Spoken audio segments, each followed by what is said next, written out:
Hi everybody, it's Professor Jim here at County College of Morris. Today we're looking at the Cartesian coordinate system. I can't say that one 5 times fast, so we'll just call it graphing. Okay, we're all familiar with the number line and how it goes across, and positive numbers are on the right and negative numbers are on the left. So what happened is a French mathematician philosopher by the name of René Descartes came up with graphing. All right, why do we need to know graphing? Well, GPS is based on graphing, so that's pretty important these days. And this was invented hundreds of years ago. Okay, all right, so what happens is we have our regular number line, we'll call X.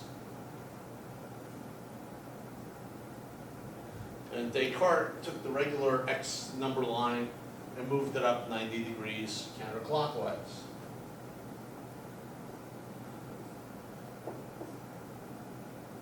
And called that Y.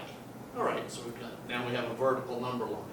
The top part's positive, bottom part's negative. Regular number line, right side's positive, left side's negative.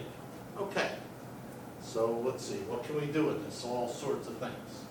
We can put points on the number line, like where we are in the world, if it was GPS, or latitude, longitude, all that good stuff. So let's start. We'll just take a look at this. When the number is in this is broken out into 4 parts or quadrants.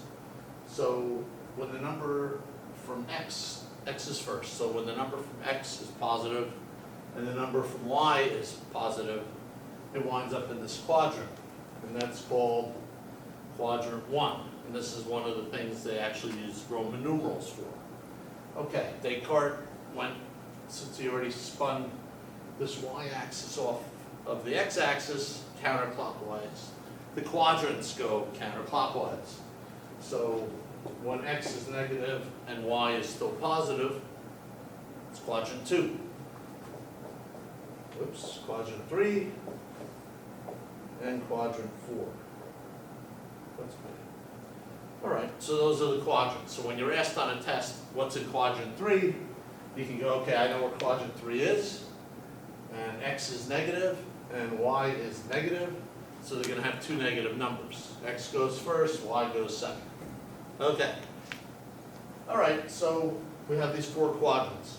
X is first, Y is second. This is called a point. We call it a point. We call it coordinate. We call it pair. It's math. Every time somebody came along and decided another name, they added it to math. So you can call it a point, a coordinate, or a pair. You can call it a coordinate pair.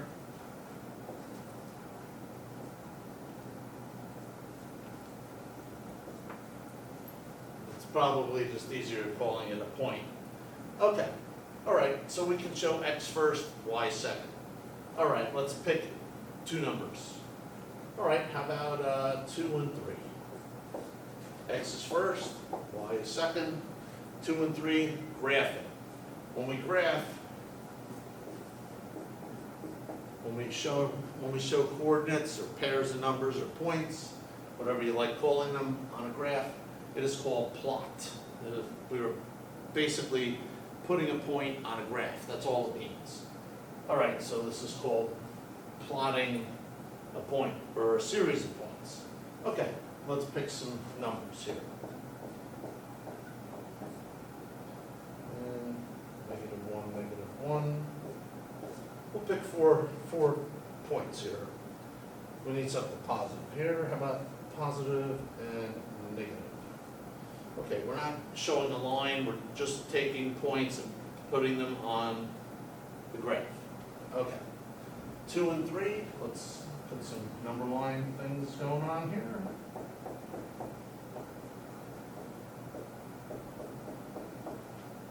Okay. 2 and 3, 2 is on X, our regular number line that we all know and love. 3 is on the vertical number line. So we go to 2, and we count up to 3, and it goes right there. If you want, you can put little dashes, if that helps you coordinate things, no pun intended. Okay, so this x is 2, y is 3. So 1, 3, and fill in the blanks here. Okay, so that's our first point. Second point, -4, 5. -4 is over here. 5 is up here. That's our second point. I don't have graph paper, so it's not exactly the scale, but it's close enough. Okay. -1, -1. Here's -1 on x, and here's -1 on y. Goes right there. 3 and -2. 3 is here, -2 is there. So it goes there. So this is plotting points on a graph, and we're in good shape with that. Okay, what else happens with graphs? All sorts of things. We're going to churn through a few of these things in the next video. Okay, thanks for tuning in, and if you have any, you can subscribe, ring the bell on Professor Jim Roxbury. Okay, thanks, bye.